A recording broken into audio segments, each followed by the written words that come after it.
And one man who's smacking his lips at the state of the Aussies is surely is a former Indian captain and former chairman of selectors, Kris Srikkanth. Chika, welcome back to CNN-IBN. Not a happy situation to be in the Australian team camp. 4 players were dropped based on certain reasons.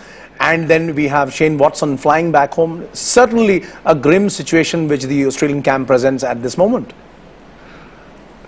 Yeah, that's right, Sanjeev. I was just hearing your conversation with Novi Kapadia. I think you're talking about the divine blessings for Barcelona and 4-0. You're talking about the same divine blessings for India now. Great opportunity to beat them 4-0. I mean, what they got in Australia here back, 4-0 is a great opportunity for them now. I mean, because I tell you what, Michael Clarke happens to be a 50% of the Australian cricket team. Another 50% is Pattinson and Shane Watson. When you remove 150%, man, you're talking about 4-0 straight in the eyes. I mean, I'm very surprised. I mean, an international cricket team of Australian kind of standards have to come to this kind of a situation. I mean, nobody knows what's right, what's wrong. But then it's a great situation for India. Not a happy situation. I mean, thank God I'm not an Australian today, not an Australian chairman, or not an Australian captain today. That's right, but you know, at the other on the other end, this might get the Indian team to be complacent, because you need to be on your guard.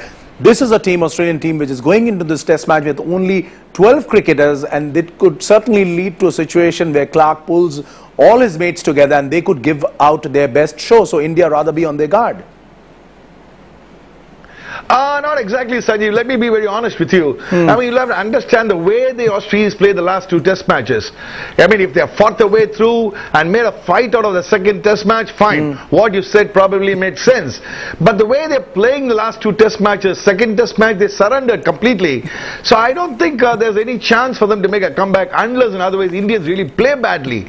Now, from the Indians' angle, they won't be complacent at all, because they also know that this is a great opportunity for a 4-0. So why would Dhoni not try and create history for himself? He's already created history in so many other aspects so far in his life as a captain. So he will be looking to make history, or all the entire Indian team will be looking to make history. So why not 3-0 first record and then 4-0 the second record? Right, record books will never show that the Aussies went into this Mohali test with just 12 cricketers. But Chika, the Indian confidence is all obviously up. Today we heard that Shikhar Dhawan has been told that he'll be making his debut tomorrow, something which is really unheard of in Indian cricket. The confidence there is for itself to show. That's right. I think, I mean, if you're able to, say, drop a cricketer of Sehwag's caliber and say, man, come on, Shikhar Dhawan, make a debut, I mean, that goes as confidence of the Indian cricket team. And I tell you, it's a fantastic place for Shikhar Dhawan to make his debut, because Shikhar is a kind of a player who likes the ball to come onto the bat. For example, if I was an opener, I like the ball to come onto the bat because I can play shots easily. I mean, even Sehwag likes the ball to come onto the bat. And Shikhar plays those cover drives and square cover drives and square drives very nicely. I mean, it's a natural shot for a left-hander. So I think this wicket the ball will come on to you. I think, and without Pattinson there, I think it's an ideal place for Shikhar Dhawan to make a debut. He knows those surroundings very well, the conditions very well, because he plays for Delhi and North Zone. He would have played a lot of cricket in Mohali himself. Right, Chika, would there have been a case possibly to play Ajinkya Rahane as an opener? Tell us how do the selectors think? Because as a middle order batsman in domestic cricket, Rahane averages close to 70. As an opener in domestic cricket, he's averaged just about 40. So there is some sort of a difference. Have you guys ever thought of him as an opener, or you've just slotted him, kept him in mind as a next generation middle order batsman? So I tell you what, when we picked Ajinkya Rahane, I mean, we picked him first, we asked him a question, do you want to open or you want to have a middle order? See, sometimes what happens, I don't blame a player of Ajinkya Rahane because they're all desperate to just get in the Indian team. So initially, that time he was desperate to get in the Indian team. He had an opportunity because the openers, they got injured for the one-days against England. So he had an opportunity, he went and opened in the one-days and succeeded very well.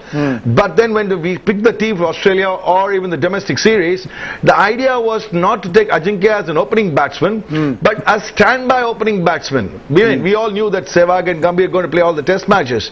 So as a standby, but more on the middle order.